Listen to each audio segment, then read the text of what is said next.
Avez-vous déjà eu envie de faire des streams sans savoir où commencer, quoi acheter? Aujourd'hui, on regarde les essentiels du streamer. C'est parti.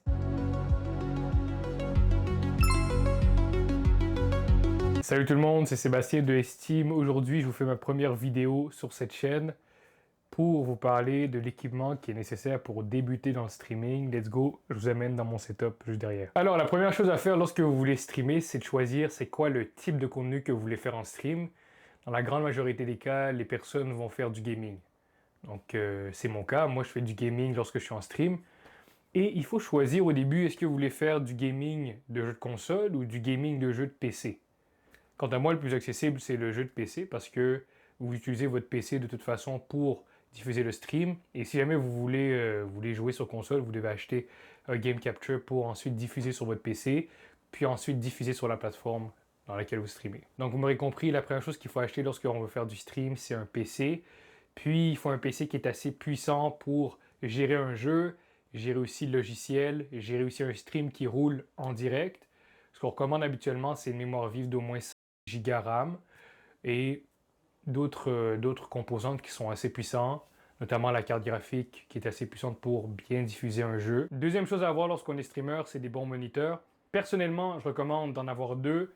Donc d'avoir deux écrans, un pour jouer à des jeux, l'autre pour gérer plus le stream, gérer le logiciel, le clavardage, les groupes chat, les groupes Discord, etc., etc. Le choix de l'écran va vraiment être déterminant dans votre expérience de jeu. Donc lorsque vous allez l'acheter, prenez-en un qui a une bonne fluidité et un qui a une bonne diffusion des couleurs aussi.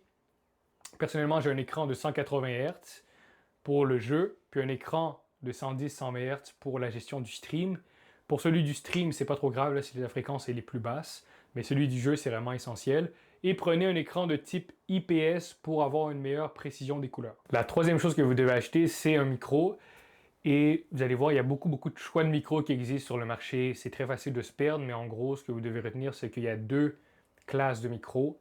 Il y a les micros USB, les micros XLR. Si jamais vous avez un petit budget, moi je recommande un micro USB. C'est clé en main.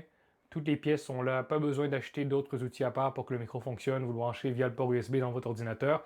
Et voilà, vous êtes prêt à diffuser. Par contre, si jamais vous avez un plus gros budget ou vous recherchez un peu plus de qualité au niveau des micros, les micros XLR, c'est la meilleure chose.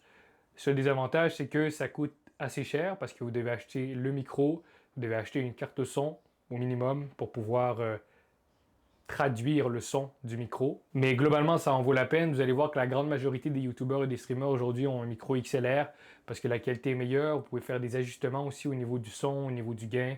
Des choses qui ne sont pas forcément possibles avec les micros USB. Sauf que si vous commencez à faire des streams, vous n'êtes pas encore très certain si vous allez poursuivre ça sur le long terme, si c'est quelque chose qui vous plaît vraiment, puis c'est un petit projet d'été, ou bien si vous n'avez pas beaucoup de budget, à ce moment-là, allez-y avec un micro USB.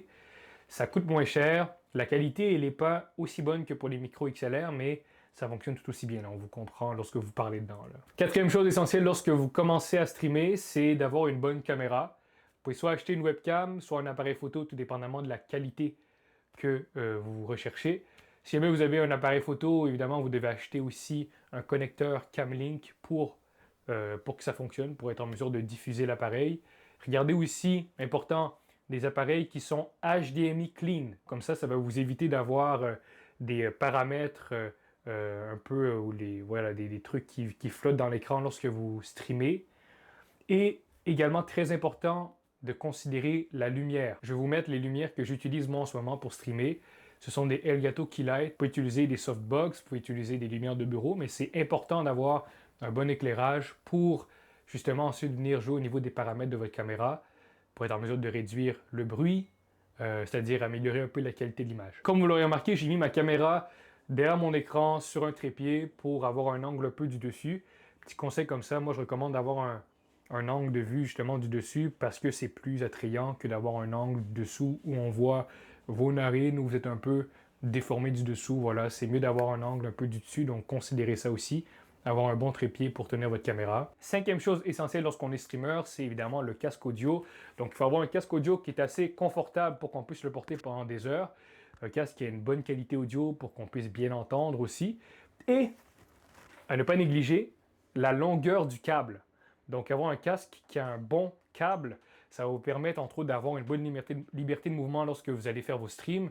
À un moment donné, vous allez vouloir commencer à danser devant vos viewers. Il y a des défis que vous allez avoir. Bon, bref, vous allez être très, très reconnaissant d'avoir assez de liberté de mouvement. Donc, considérez ça. Moi, le casque que j'utilise, c'est le DT770 Pro. Vous n'avez pas le focus, mais c'est le casque que tous les streamers utilisent, cette gamme-là. Pourquoi? Parce que probablement, il vient avec un câble de 3 mètres de long, mais aussi parce qu'il y a une bonne qualité audio. Donc voilà. Il vient aussi avec un embout jack 6.35 mm, qui est le gros jack qui se branche dans la carte son. Donc la carte son qui est essentielle lorsqu'on utilise un micro XLR. Voilà pourquoi c'est aussi pertinent d'acheter ce casque-là. Bon, donc on a fait le tour des essentiels pour être streamer. Maintenant, si jamais vous avez un peu de budget, vous pouvez vous acheter aussi un Stream Deck, qui est un petit appareil sur lequel vous pouvez programmer des commandes. Donc, programmer des commandes pour un bouton, admettons que vous êtes dans votre logiciel OBS. D'ailleurs, on va parler du logiciel juste après. Vous êtes dans votre logiciel de stream et vous voulez changer de scène. Donc, vous êtes en grande cam, vous voulez passer à votre scène pour jouer à Minecraft. Vous pouvez le programmer sur votre Stream Deck, vous appuyez sur un bouton, ça y est, le jeu s'affiche directement dans votre stream. Ce qui est très pratique quand même lorsque vous avez votre souris qui est dans votre jeu et que vous voulez repasser en grande cam ou vous voulez passer en scène d'attente. Vous avez juste besoin d'appuyer sur un bouton. Ça y est, ça change de scène. Pas besoin de faire Alt-Tab, changer la souris d'écran. Voilà, donc c'est hyper utile quand même. Je l'ai utilisé moi dans les dernières semaines et je ne regrette pas du tout l'achat. Enfin, parlons du logiciel de streaming. Moi, personnellement, j'utilise le logiciel OBS Studio, qui est un logiciel qui est quand même assez connu. Il y a aussi Streamlabs, qui est un logiciel connu. Donc, mon expérience par rapport à OBS Studio, c'est un très bon logiciel pour commencer, hyper intuitif aussi à utiliser, très facile à utiliser, puis il y a possibilité d'améliorer son stream aussi si on va dans les petits détails, dans les fonctionnalités un peu plus avancées. C'est un logiciel qui est gratuit, voilà, donc accessible pour tout le monde. Je ne vais pas trop m'étaler sur les fonctionnalités, mais si jamais ça vous intéresserait d'avoir un démo, n'hésitez pas à me l'écrire dans les commentaires et j'en ferai peut-être une vidéo. Sur ce, c'est la fin de ma première vidéo sur cette chaîne. Si jamais elle vous a plu ou elle vous a aidé, n'hésitez pas à mettre un pouce en l'air, à vous abonner pour ne pas manquer des futures vidéos dans le même style. Puis moi, je vous dis à la prochaine pour d'autres vidéos.